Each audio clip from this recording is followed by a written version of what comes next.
सुप्रभात विद्यार्थियों जैसा कि ईट अध्यापक पात्रता परीक्षा और इस अध्यापक पात्रता परीक्षा के अंदर जिन भी विद्यार्थियों ने भाषा सेकंड ग्रुप में हिंदी को लिया है और साथ साथ में शिक्षण विद्या, सबसे पहले हिंदी भाषा की शिक्षण विद्या चल रही है विद्यार्थियों।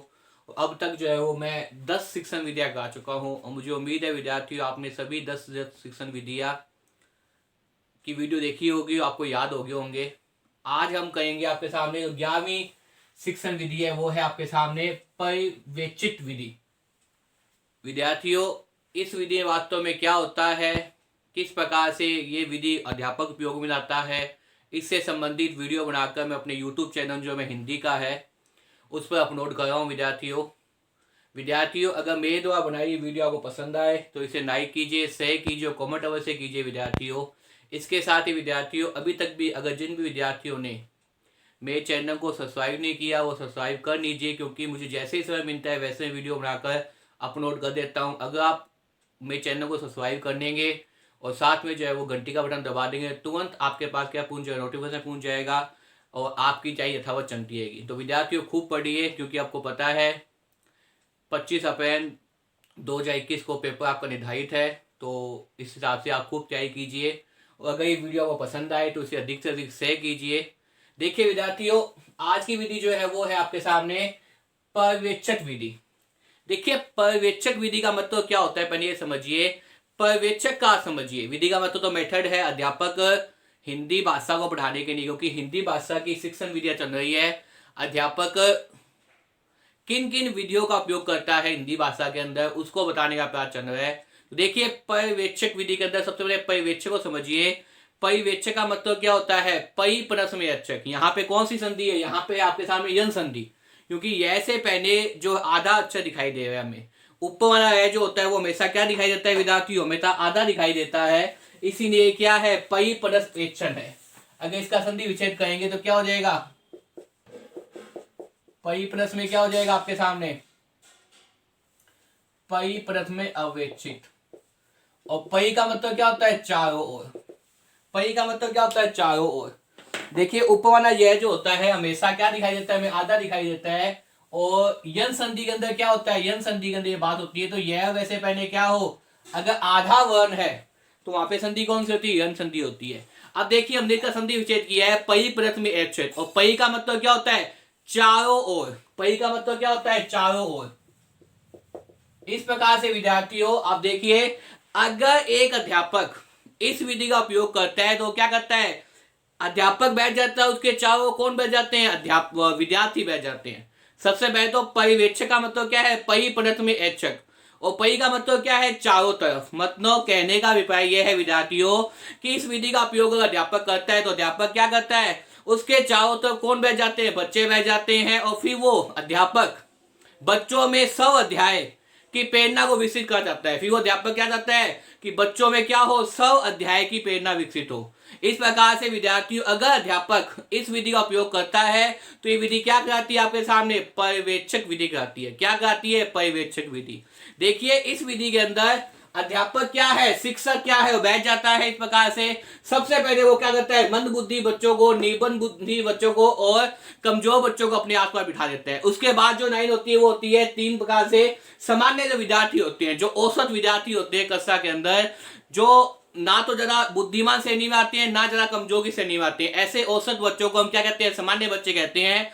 तो इस प्रकार के बच्चों को बिठाता है। अंत में क्या बिठाता है, प्रतिभाशाली बच्चे, जो प्रखर है, जो प्रतिभाहानी और तीव्र बच्चे हैं, जिनका उद्देश्य क्या है, पढ़ना है, मेहनत करना है, उनको वो तीसरी पंक्ति बिठाता है।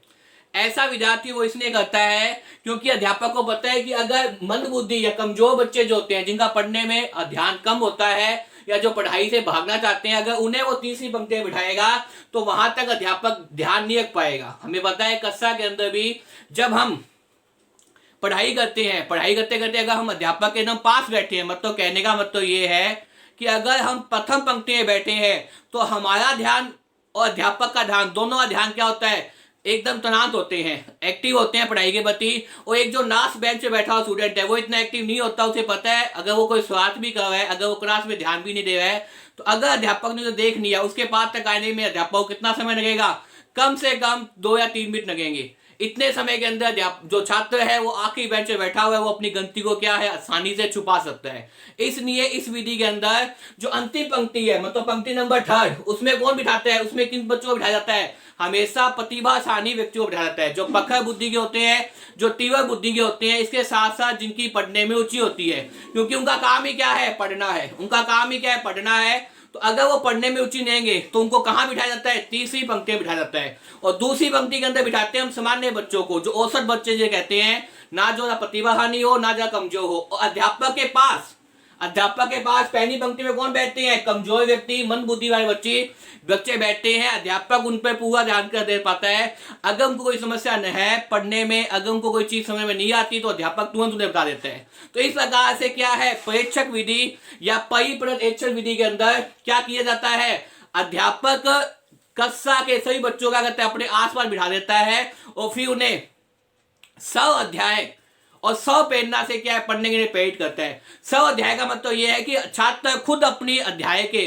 अपने खुद अध्ययन से क्या है सीखने का प्रयास करते हैं। अगर कोई चीज नहीं आती तो अध्यापक क्या है उन्हें बताने का प्रयास करता है। इस विधि के स्थापक कौन थे, इस विधि के स्थापक थे जॉन डेजी माखन। जो प्रेक्षक विधि है इसके स्थापक कौन माने जाते हैं, जॉन डेजी माखन। याद कर लीजिए जॉन डेजी माखन क्या है प्रेक्षक विधि के संस्थापक माने जाते हैं, जिन्होंने इस प्रकार की विधि का निर्माण किया था। तो वो उनका नाम क्या है, जॉन डेजी माखन। देखिए विद्यार्थियों हम आपको बताते हैं प्रेक्षित विधि क्या है। इस प्रकार देखिए जब एक अध्यापक सभी बालकों को स्व अध्याय के लिए, सबसे महत्वपूर्ण बात क्या है, एक अध्यापक होता है और सभी छात्रों को क्या करता है वो स्व अध्याय के लिए, स्व अध्याय का मतलब क्या है स्वयं अध्ययन करने के प्रेरित करता है, स्व अध्याय के लिए बढ़ावा देता है, स्व अध्याय के लिए क्या देता है बढ़ावा देता है। स्व का मतलब क्या होता है यहाँ पे, स्व का मतलब है स्वयं, खुद अपने नगन के माध्यम से, खुद अपनी इच्छा शक्ति के माध्यम से अध्ययन करना, वो क्या कहता है विद्यार्थियों स्व अध्याय कहता है। तो इस विधि के अंदर छात्र जो वो शिक्षक क्या करता है स्व अध्याय के लिए क्या करता है प्रेरित करता है कि आप स्व अध्याय कीजिए, आप खुद का अध्ययन खुद कीजिए। स्व अध्याय के लिए बढ़ावा देता है और सभी बालक विषय वस्तु को समन करते हैं। सबसे बालक क्या करते हैं विषय वस्तु क्या करते हैं याद करते हैं। विषय वस्तु जो उनका सिलेबस है, जो उनका करिकुलम है, जो उनका पाठ्यक्रम है, जो उनकी विषय वस्तु है, उनको वो खुद याद करने का प्रयास करते हैं। अध्यापक क्या करते हैं एक तरह से उसमें मॉनिटरिंग करता है कि वास्तव में छात्र याद कर रहा है या नहीं कर रहा। छात्र को इस विधि के माध्यम से अगर पढ़ाया जाता है तो छात्र स्व अध्याय के माध्यम से सबसे पहले क्या करता है विषय वस्तु को याद करता है, पाठ्यक्रम को याद करता है। और यह विधि क्या कहती है पर्यवेक्षक विधि होती है। ये विधि क्या कहती है पर्यवेक्षक विधि।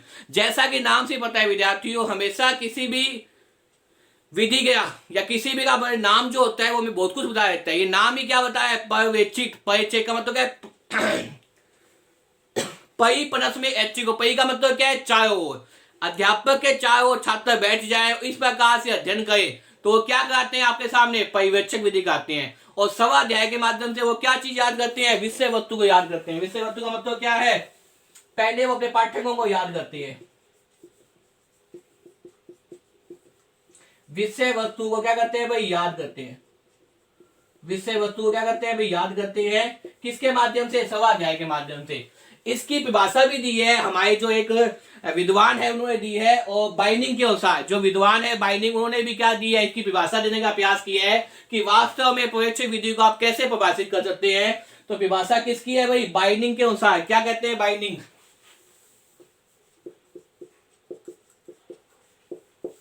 देखिए क्या कहते हैं आपके सामने, मेज और दरवाजों के चारों तरफ, ये परिभाषा दी थी व्यक्ति ने, विद्वान का नाम क्या है, विद्वान का नाम है बाइनिंग। और उन्होंने क्या बताया आपके सामने, उन्होंने ये बताने का प्रयास किया कि मेज और दरवाजों के चारों ओर बैठे व्यक्ति जब एक शिक्षक के नियंत्रित वातावरण में स्व अध्याय करते हैं। सबसे महत्वपूर्ण बात क्या है प्रेक्षक विधि के अंदर छात्र क्या करते हैं भाई स्व अध्याय करते हैं। स्व अध्याय का मतलब खुद का अध्ययन करते हैं। और इसी बात की परिभाषा को किसने बताया आपके सामने, एक विद्वान हुए थे बाइनिंग, उन विद्वान ने बताया है, क्या बताया है परिभाषा के अंदर कि जब मेज के चारों ओर बैठे हुए, मेज का मतलब एक शिक्षक के चारों ओर बैठे हुए, शिक्षक के बाद क्या है, मेज है, तो मेज के चारों ओर बैठे हुए विद्यार्थी जब शिक्षक के नियंत्रित वातावरण में, जो शिक्षक है वो पूरा ध्यान रखता है कि वातावरण क्या हो, नियंत्रण में हो, सभी छात्र उसके नियंत्रण में बैठे हो और सभी छात्र क्या हो, पढ़ने के लिए तत्पर हो, स्वाध्याय की बात करते हो, स्वाध्याय करते हो, तो ये विधि क्या कहती है, पर्यवेक्षिक विधि कहती है। विधि क्या कहती है आपके सामने, पर्यवेक्षिक विधि, जिसके स्थापक कौन है, जॉन डेवी माखन माने जाते हैं। इस प्रकार से इस विधि के द्वारा एक शिक्षक बालकों को क्या करता है, सबसे पहले विषय वस्तु याद करता है, विषय वस्तु को आवश्यक स्वाध्याय करते हुए बालकों को याद करने में क्या करता है, मदद करता है। और सबसे महत्वपूर्ण बात यह है, अगर ये प्रश्न आ जाए आपके सामने कि पर्यवेक्षक विधि के अंदर तीसरी पंक्ति में किस प्रकार के छात्रों को बिठाया जाता है, तो आपको लिखना है तीसरी पंक्ति के अंदर किसको बिठाते हैं, प्रतिभाशाली बालकों को या प्रखर बुद्धि वाले बालकों को, ऐसे बालकों को जो वास्तव में क्या है, कक्षा में पढ़ने के लिए आए हैं, जिनका उद्देश्य क्या है, पढ़ना है। दूसरी पंक्ति के अंदर सामान्य बच्चों को बिठाते हैं जो ना ज्यादा शैतानी करते हैं और ना ज्यादा होशियार होते हैं। और अध्यापक इस विधि के माध्यम से अपने पास ऐसे व्यक्ति, ऐसे छात्रों को बिठाते हैं जिनका ध्यान क्या है, पढ़ने में कम होता है, जिन्हें हम क्या बोलते हैं, कमजोर छात्र बोलते हैं, जिन्हें हम क्या बोलते हैं, एक तरह से मंदबुद्धि छात्र बोलते हैं, जिन्हें हम क्या बोलते हैं, एक निर्बल बुद्धि वाले मानते हैं, जिनका ध्यान क्या है, पढ़ने के अलावा बाकी सब एक्टिविटी में होता है, बाकी सब क्रिया काम में होता है, शैतानी करने में ज्यादा होते हैं। ऐसे बालकों को, ऐसे छात्रों को इस विधि के माध्यम से अध्यापक क्या है, अपने पास बिठाते हैं, ताकि पूर्ण रूप से क्या है, ध्यान रखा जा सके, वातावरण क्या हो, पूर्ण रूप से अध्यापक के नियंत्रण में हो और सभी छात्र स्वाध्याय के माध्यम से क्या याद गए, विषय वस्तु को याद गए। तो विद्यार्थियों, मुझे उम्मीद है इस वीडियो को देखने के बाद में आपको पर्यवेक्षक विधि जो है वो समझ में आ जाएगी कि वास्तव में इस विधि को उपयोग अध्यापक किस प्रकार से कक्षा में करते हैं। और विद्यार्थियों, इसमें से प्रश्न आते हैं पेपर के अंदर, कई बार ये पूछा जाता है कि पहली पंक्ति में किसको बिठाया जाता है, आखिरी पंक्ति में किसको बिठाते हैं, अध्यापक कहाँ बैठा होता है, अध्यापक बैठा होता है सेंटर के अंदर, और साथ में स्वाध्याय और स्वाध्याय के माध्यम से क्या करता है, विषय वस्तु को याद करता है। तो विद्यार्थियों, मुझे उम्मीद है कि इस वीडियो को देखने के बाद में आपको पर्यवेक्षक विधि समझ में आ जाएगी। बार बार इस वीडियो को देखिए और याद करने का प्रयास कीजिए। अगर मेरे द्वारा बनाई वीडियो आपको समझ में आए, आपको अच्छी तरह याद हो, तो इसे अधिक से अधिक शेयर कीजिए। धन्यवाद।